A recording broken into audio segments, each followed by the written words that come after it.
Thank you very much, Prasanta, for this interesting presentation, where you give a clear overview of the approach and strategy that the ADM Institute is using in order to prevent and reduce post-harvest losses. So this has more or less set the stage and the tone for the rest of this session, where now we are going to have 5 presentations from experts in the area of post-harvest loss reduction, each of them explaining a bit how they are tackling the issue of post-harvest losses.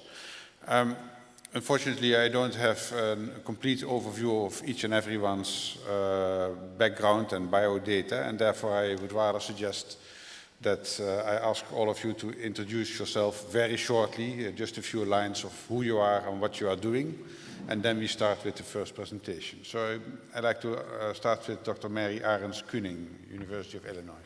Hello, my name is Mary Arends Kuenning. I'm a professor in the Department of Agricultural and Consumer Economics at the University of Illinois.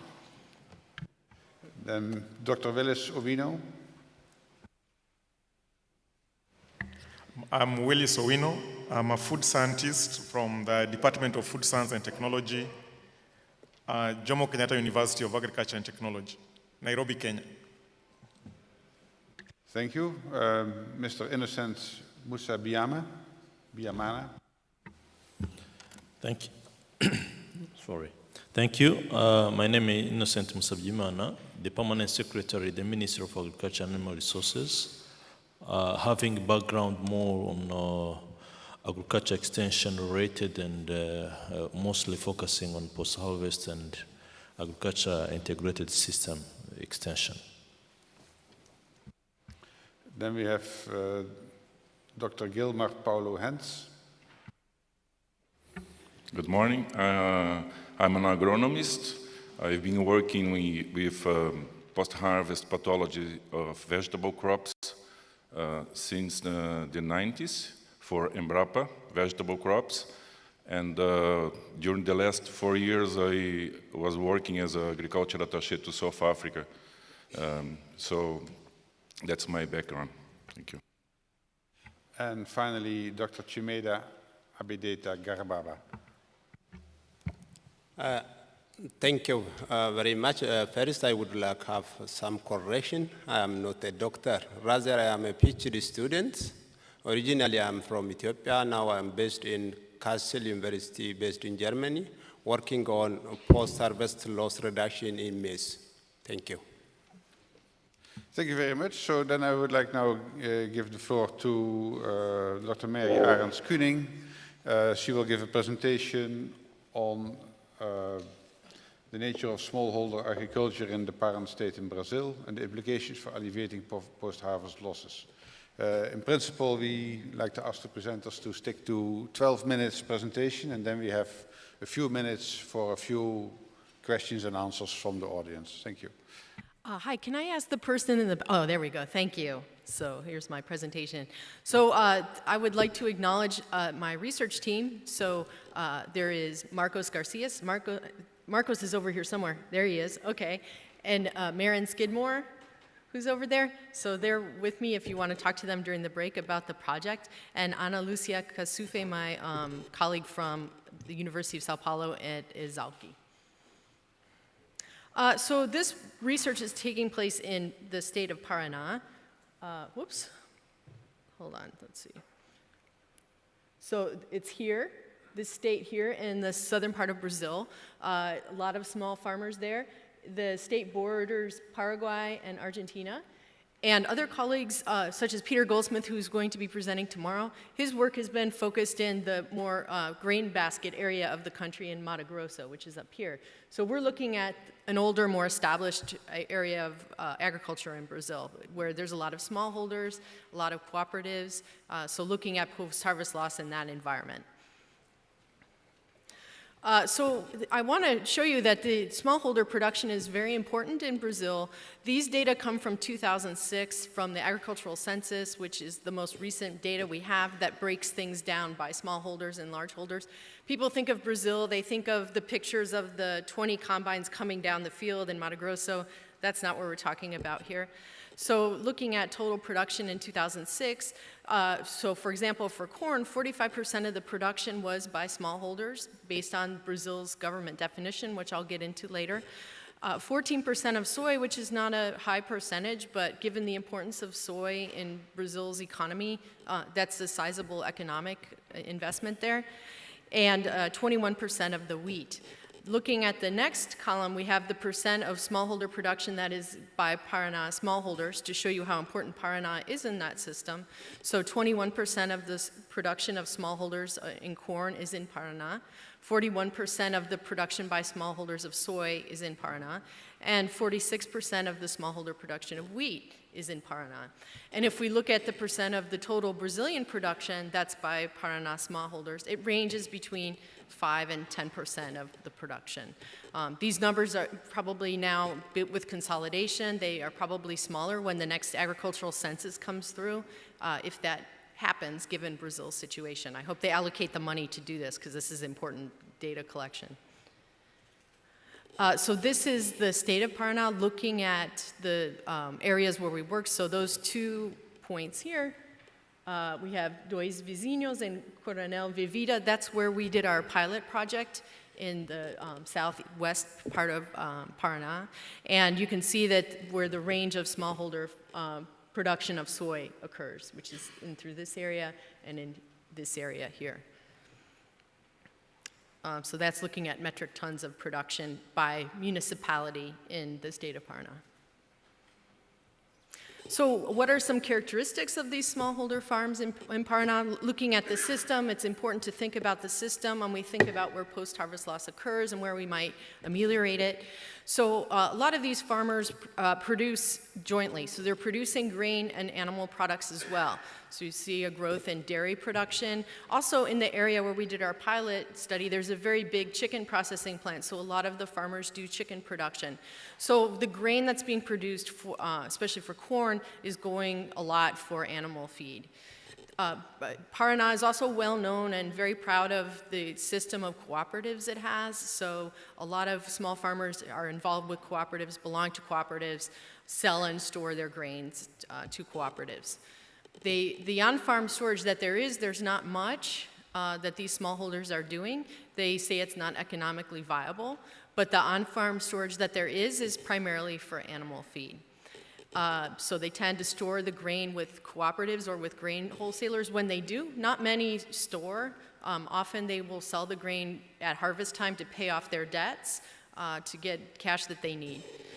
The harvest is mechanized in this area with the smallholders. Few are not mechanized, but the majority of farmers contract out their harvest to somebody to come in and do the harvesting for them. They're not large enough to make that economically viable to own combines and do the harvesting themselves. So that creates agency problems, problems getting the harvester to come the combine to come on time when the optimal time is to harvest, getting the harvester to take the care to calibrate the machine properly and harvest at the right time.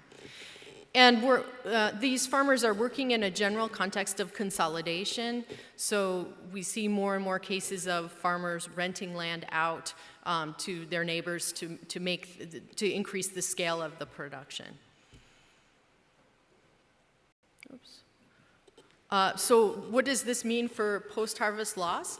Well, we've been thinking a lot about incentives and being economists, thinking about incentives so we can have great technologies to prevent post-harvest loss. But if a farmer or a transport doesn't have the incentives to adopt those technologies, they're not going to be adopted. So thinking about issues with these smallholders, that they're hiring services to transport their grain, to harvest their grain, and what that means. So there's losses due to combine maintenance and operation. This area is very hilly, so that makes it a challenge to harvest and to calibrate the machines properly. Loss due to short haul transportation. So typically these smallholders are selling their grains to the cooperatives or to wholesale grain distributors. And so this short haul transportation. In Brazil, you hear a lot about long haul transportation. But the incentives there don't really affect the smallholders. The long haul would be from the cooperatives, from the wholesalers to the port, for example, if it's going for export. So we need to focus there on if we're looking at post-harvest losses and how it affects the smallholders and their incentives, we need to look at what's actually happening for the harvesting and what's happening in the short-haul transportation. So the farmers actually are affected by the costs of this type of loss, and so also from the on-farm storage for the feed. So for when the farmers sell their grain, so they're not weighing the grain on the farm. The truck drivers are taking the grains to the cooperatives where it's weighed, it's graded, and then they receive their payment. So we don't really know what's happening during that trip. And the farmers bear the loss. They don't know how much it is. The drivers don't really bear any of the incentives to minimize that loss. They have incentives to transport the grain as quickly as they can. From work that Maren did this summer, she found that the cooperatives do dry the grain and they store the grain, and they're the ones who bear the financial incentives for loss. So if you are a small farmer and you store your grain with the cooperatives, you do not bear the cost of the loss. You have a right to that amount of grain later on, unless, with some exceptions. So it's the cooperatives that have the incentives to minimize the loss. So we did this pilot survey a couple of years ago that Marcos carried out, and it was a small survey, so we had 18 smallholder respondents to show that we could do this and get some useful information. So all of them reported that post-harvest loss was at least somewhat of a problem, or at least on a scale of 1 to 5, at least a 4 or a 5. So half reported it was a 4 and half reported it was a 5. They estimated their losses. We didn't actually measure that. We hope to do that next year, of 5 to 8% a year. So that's 300 kilograms of grain per smallholder per year. And on average, this group was cultivating 39 hectares, 67 metric tons of soybean, and 116 metric tons of corn for those that were producing soybeans and corn. So this doesn't count the zeros. Of those, 12 of them had contracted out to harvest their grain, and 13 had contracted out for transportation, and only 5 stored grain at all, and those that did, they stored with grain wholesalers. So here are some pictures to show what things look like in Paraná. So this would be silage storage of corn to feed cows and to feed chickens. And so you can see it's stored on the ground with a tarp over it. There's a lot of loss that comes from pests and mold and animals. So the animal feed, too, is another area to look at loss. And this is the interior of a corn storage shed on a smallholder farm. So you can see it's pretty open, probably also incurring quite a bit of loss with the feed. Looking a little bit at the policies that affect post-harvest loss, Paraná has an extensive state government agencies that are focused on this. One thing that they do that's very interested, that when you talk to the extension agents, they're very proud of, they have competitions for the combine operators to minimize their post-harvest loss. So they register them, they take data about the age of the combine that they're using, and they data about the characteristics of the operators, whether they've taken a training class with Senar, which is another extension agency that offers training. And so they make a huge deal out of it. And so every year they have a ceremony where they reveal the results of the measurements, and they give people a widescreen TV or a motorcycle. And so it's kind of a fun way to reduce post-harvest loss. And they show that and they have these competitions throughout the state, and they'll show that if you look at the top participants, the losses have been decreasing over time. Now, of course, that's selective, because if you sign up, you probably think you're pretty good at preventing post-harvest loss. The extension agent will come out and measure what you did. They don't tell you in advance, but they come out there.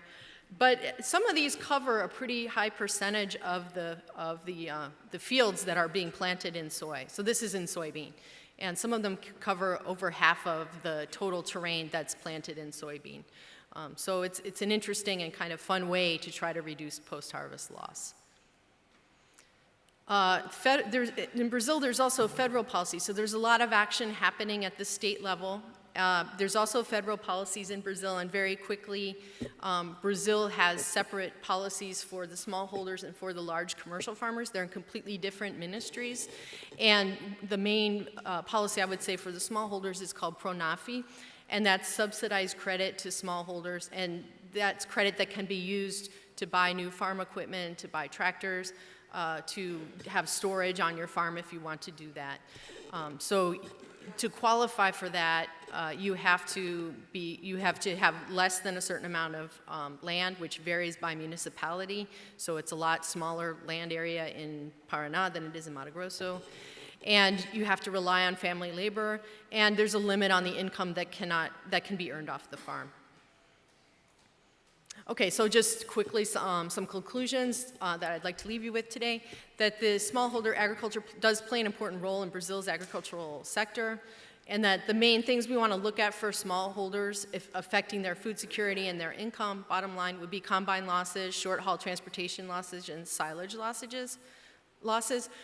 In Brazil, there are these innovative policies that are happening to reduce post-harvest loss through the state extension. Our plans are to try to measure this directly next year when there's the harvest time. And another thing we are thinking about doing is trying to do a randomized control trial where some farmers would have scales measure the amount of grain on the farm and then measure it again when it's delivered to see how much loss there is in transportation, to try to make those real to the farmers so they can see how much the loss is, and then think about how to work the incentives through the system so the drivers have the right incentives that are in line with the small farmers. Thank you very much.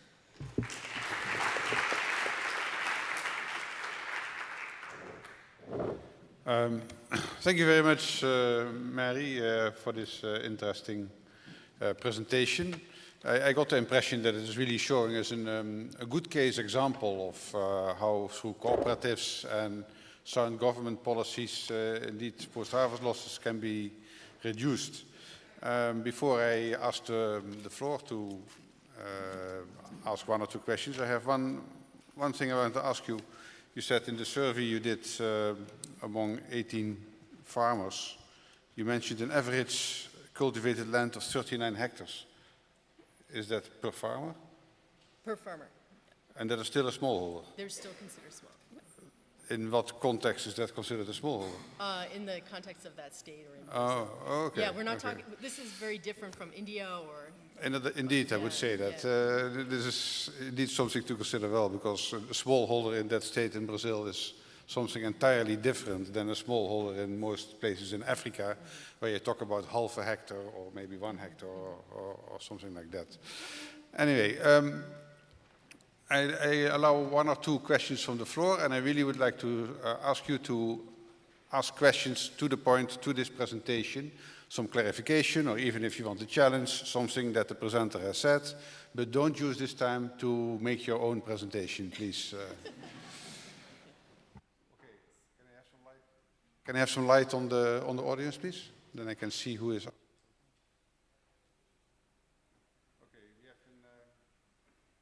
we have a question here in the front.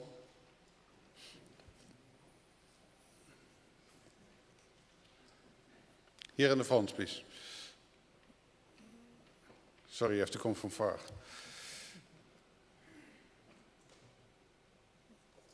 Okay. Thank you for the nice presentation. I would like to know how the agents, what is the arrangement with the agents actually to provide incentives to the smallholder farmers, and what's going to happen if, let's say it's a project, it's phased out, are the agents still going to carry on with the work? I'm sorry, I'm not quite sure I understood your question. So about the extension agents and the incentives that they're providing for the smallholders? Well, they're visiting the small farmers, they're offering training. Most of their extension for post-harvest loss is focused on the on the people who operate the combines. So some cases, that's those small farmers as well. And they do offer information about silage and how to store the silage on the ground and cover it with the tarp. And there are other agencies in Brazil that are doing a lot of research on post-harvest loss, such as Embrapa. So we have a colleague here from Embrapa. But they're, in Paraná, they're doing a lot of work with post-harvest loss in soy, looking at storage facilities. Okay, one more. Okay, there. Thank you. Nick Brown, A to Z, Arusha, Tanzania. Thank you for the presentation. You mentioned that very few smallholders store on farm because they consider it not to be economic. And my question is, to what extent are hermetic storage bags marketed in this part of Brazil? Is there awareness of hermetic storage bags? Because that would seem to me to be an economic solution to the issue. Thank you. Okay, so the question was about storage bags that are available. Well, I know my colleagues are doing a lot of research on that in Mato Grosso, so Grace Danow and Rich Gates. I think in this area, a lot of the problem is too, people don't want to store, they want to sell as quickly as possible because they have debts to pay, maybe they got loans to do their inputs and they have to pay those debts. So they will go to the cooperative or go to the wholesaler and sell the grain. Sometimes their debts are marked in amount of grain. So many sacks of, so when you talk to the farmers, they talk in terms of so many sacks of grain for this and that. So I don't know. I don't know if they've talked much about trying to introduce that technology to the smallholders or if it's an appropriate one for them. That's something we could explore in the future research that we're doing. All right, thank you very much. Let's give another applause to Mary Arends Kuenning. And then I now